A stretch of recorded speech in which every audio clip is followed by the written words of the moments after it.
Good morning बच्चों, मेरा नाम योग्यता राजपूत है। मैं आज आप लोगों को 4th standard Hindi chapter number 3 Swami Vivekananda पढ़ाने वाली हूँ।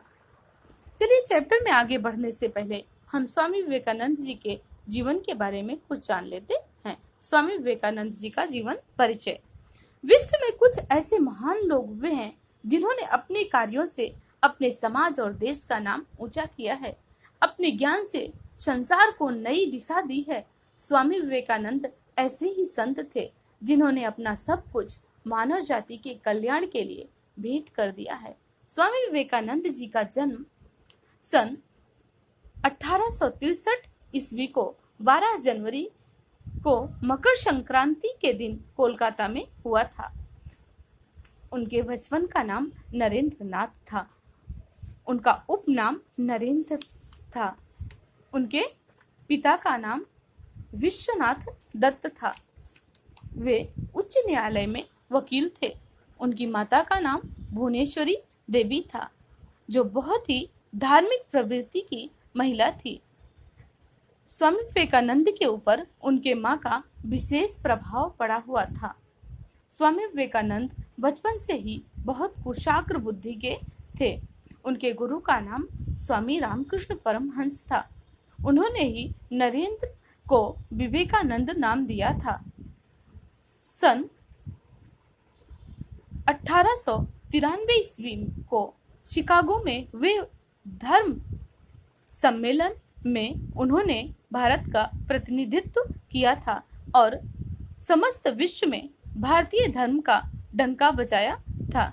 इस तरह से देश और मानव जाति की सेवा करते हुए सन 1902 ईस्वी को उनकी मृत्यु हो गई थी। आइए हम अब चैप्टर की तरफ बढ़ते हैं। ये चैप्टर विश्व के में ये चैप्टर स्वामी विवेकानंद जी के जीवन में हुई एक घटना के ऊपर आधारित है, जो इस प्रकार से है। चलिए चैप्टर में आगे बढ़ते हैं। अरे नरेंद्र, चतुर भिक्षुक की कहानी सुना दो। नहीं नहीं गुरुजी, आने वाले हैं, अभी तो उनके आने में समय है, जल्दी सुनाओ ना। केशव ने हठ की। ठीक है, सुनो। नरेंद्र कहानी सुनाने लगा। श्रोता सहपाठी कहानी सुनने में मग्न हो गए। अध्यापक ने आकर पढ़ाना शुरू कर दिया और उन्हें पता ही न लगा। अचानक अध्यापक का ध्यान कोने में बैठे उन छात्रों की तरफ गया। क्या हो रहा है वहां? मैंने जो पढ़ाया है वह सुना या नहीं?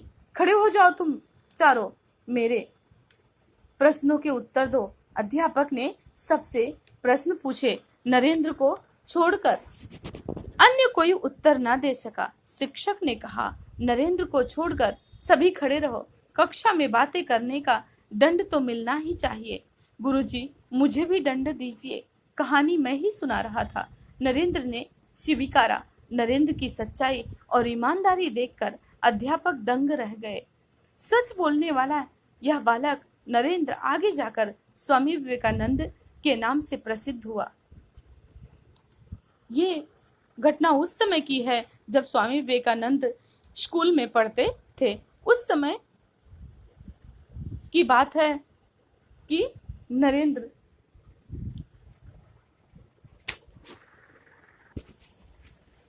नरेंद्र से उनके साथ पढ़ने वाले सहपाठियों ने कहा कि अरे नरेंद्र, एक भिक्षु की कहानी सुना दो ना।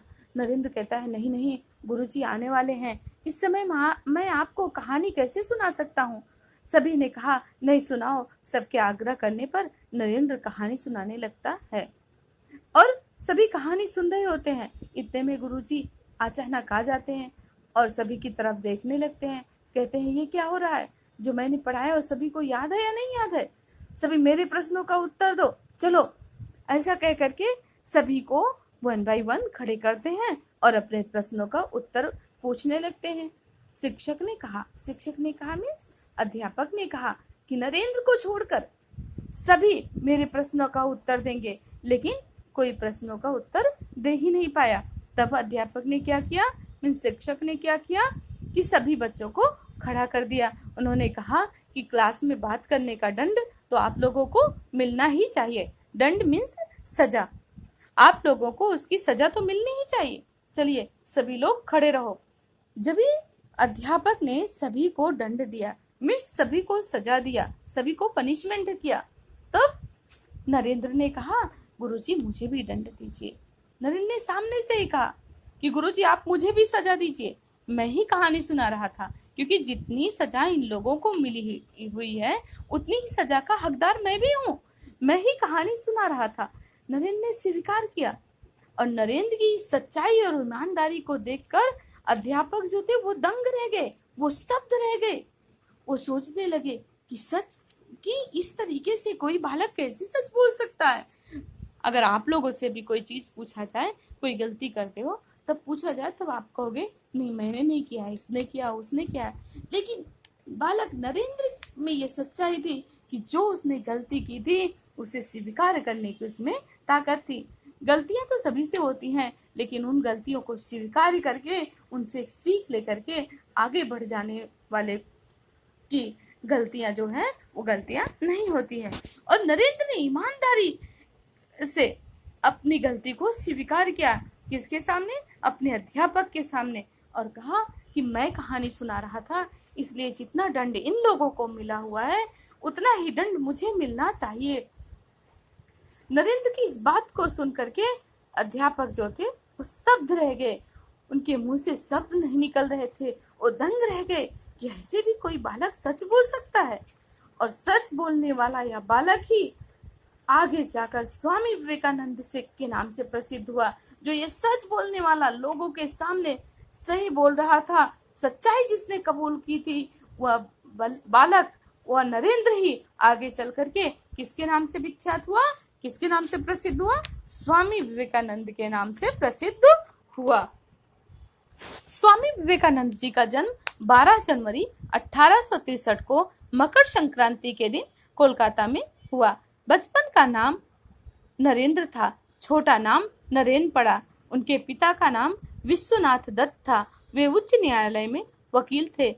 अंग्रेजी भाषा का ज्ञान और भाषण कला नरेंद्र को विरासत में मिली थी। उनकी माता का नाम भुवनेश्वरी देवी धार्मिक महिला थी। वे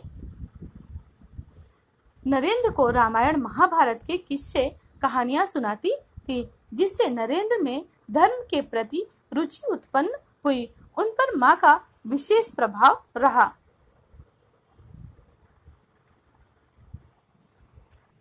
तो जो सच बोल रहा था वह बालक आगे चल करके किसके नाम से प्रसिद्ध हुआ था? विवेकानंद के नाम से। और विवेकानंद जी का जन्म कब हुआ था?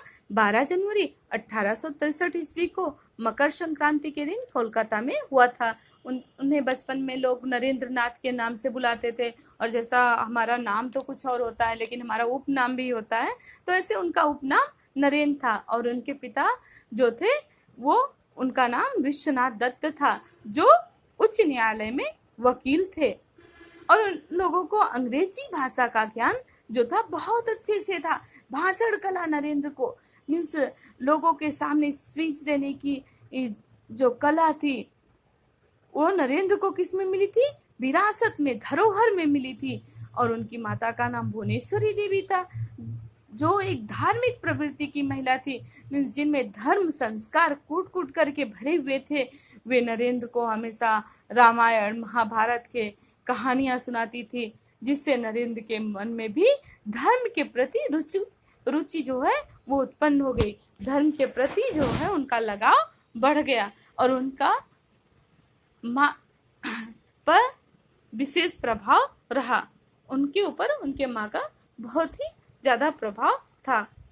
उनकी बुद्धि कुशाग्र थी। कुशाग्र मीन्स तेज थी। वे कक्षा में प्रथम आते थे और कक्षा में उन्हें का पहला स्थान आता था। उन्होंने छोटी उम्र में ही महान ग्रंथों का अध्ययन कर उन्हें याद कर लिया। और उन्होंने क्या किया? बहुत छोटी उम्र में, बहुत अल्प आयु में ही महान ग्रंथों का अध्ययन करके, महान ग्रंथों को पढ़ करके याद कर लिया। उनमें नेतृत्व करने का अद्भुत गुण था। उनमें व्यायाम, कुश्ती, घुड़दौड़ और तैराकी का भी शौक था। वे सुंदर काया और बहुमुखी प्रतिभा के धनी थे। उनमें नेतृत्व करने का बहुत ही अद्भुत, बहुत ही अनोखा ताकत था, बहुत ही अनोखा गुण था। उनके अंदर व्यायाम, कुश्ती, घुड़दौड़, तैराकी का भी शौक था। उनकी काया मीन्स उनका शरीर जो है वो बहुत ही सुंदर, और वो बहुत ही बहुमुखी प्रतिभा के धनी, बहुत मुखी प्रतिभा के धनी थे। उनके गुरु रामकृष्ण परमहंस थे। उनके गुरु कोई और नहीं बल्कि स्वयं साक्षात स्वामी रामकृष्ण परमहंस थे।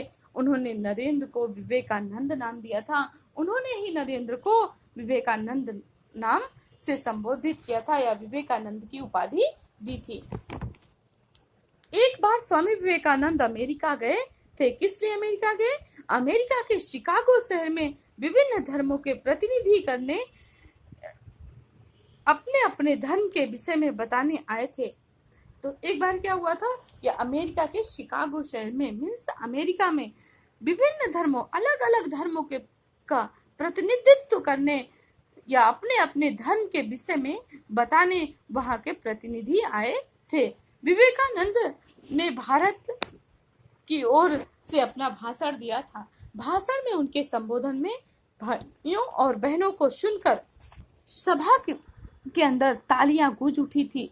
अगले दिन उनके भाषण की चर्चा पूरे अमेरिका में हुई। उन्होंने अपने कार्यों और विचारों से विश्व में भारत माता का नाम रोशन कर दिया। जब सभी जो थे अपने अपने धर्म का प्रतिनिधित्व करते हुए जो है अमेरिका के शिकागो में गए हुए थे, ऐसे में भारत के प्रतिनिधि के रूप में उस समय कौन गया हुआ था? स्वामी विवेकानंद जी गए थे। जब सभी अपने अपने धर्म के विषय में बता रहे थे, तो उसके बाद स्वामी विवेकानंद जी ने अपने धर्म के प्रतिनिधि के रूप में जब उनका बोलने का नंबर आया, तो जब वो बोल रहे थे तब उन्होंने क्या किया? सभी को भाइयों और बहनों के नाम से संबोधित किया। और जिस तरीके से जैसे ही उन्होंने संबोधन में भाइयों और बहनों कहा, समस्त सभा में तालियों की गड़गड़ाहट से गूंज उठी। और अगले ही दिन उनके भाषण की चर्चा मीन्स जो उन्होंने स्पीच दी थी उसकी चर्चा पूरे अमेरिका में होने लगी, और वो अपने कार्यों और विचारों से विश्व में भारत माता का नाम रोशन किया। उन्होंने क्या किया? अपने कार्यों से, अपने कार्य से और अपनी सुंदर विचारधारा से समस्त विश्व में भारत माँ के नाम को रोशन कर दिया।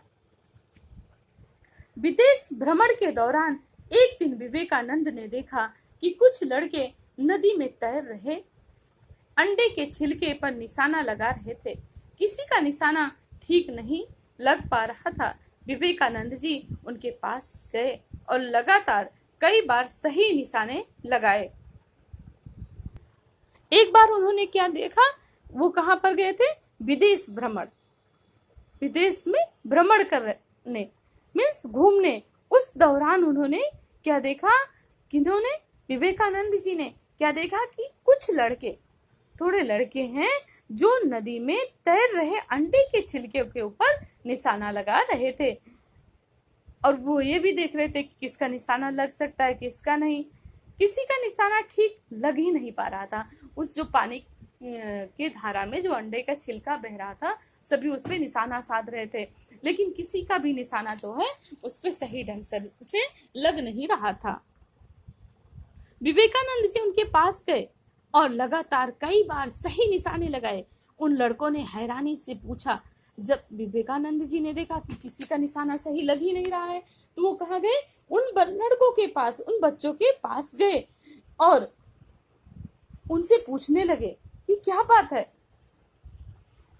कि क्या बात, और स्वयं निशाना लगाने लगे। और एक के बाद एक निशाना वो एकदम सटीक लगाते गए, मीन्स सही लगाते गए। ये देख करके उन लड़कों को बहुत ही हैरानी हुई, बहुत ही परेशानी हुई। उन लड़कों ने हैरानी से पूछा, आप ऐसा कैसे कर लेते हो? तब उन लड़कों ने परेशान होकर के पूछा, आप इस तरीके से कैसे कर लेते हैं? सारे निशाने ठीक कैसे लगा दिए? आपके सारे निशाने कैसे ठीक लग गए? आपका एक भी निशाना नहीं चूका। तब उन्होंने कहा, अपना पूरा ध्यान काम पर लगाओगे तो सफलता जरूर मिलेगी। तब उन्होंने सफलता के मूल मंत्र को समझाया कि अगर तुम अपना समस्त ध्यान, अपना संपूर्ण ध्यान अपने काम पर लगाओगे तो तुम्हें सफलता तो अवश्य ही प्राप्त होनी है।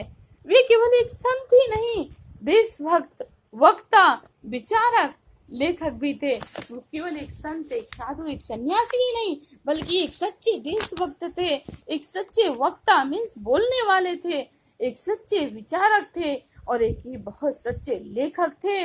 उनका संदेश था, उठो जागो और तब तक न रुको जब तक मंजिल प्राप्त न हो जाए। उठो जागो और तब तक आगे बढ़ते रहो जब तक कि तुम्हें मंजिल प्राप्त नहीं हो जाती है।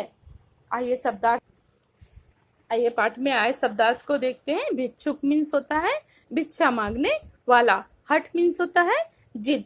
श्रोता मीन्स सुनने वाला। अध्यापक मीन्स शिक्षक। सहपाठी मीन्स साथ में पढ़ने वाला। कुशाग्र मीन्स होता है तेज। बहुमुखी मीन्स अनेक विषय में रुचि आदि प्रयोग होने वाले। प्रतिभा, समझ, बुद्धि, वक्ता, बोलने वाला, संदेश, प्रेरणा या उपदेश देने वाला।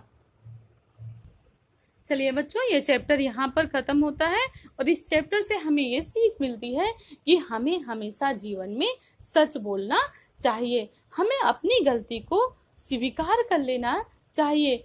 हमें अपने से बड़ों के सामने या किसी के भी सामने कभी झूठ नहीं बोलना चाहिए। अगर हम जीवन में हमेशा सच बोलते हैं, सच्चाई के रास्ते पर चलते हैं, तो हमें एक ना एक दिन कामयाबी अवश्य ही मिलती है। उस समय सच भले ही आपको थोड़ा सा कष्ट पहुंचाए, लेकिन आगे चल करके वही सच बोलने की आदत आपको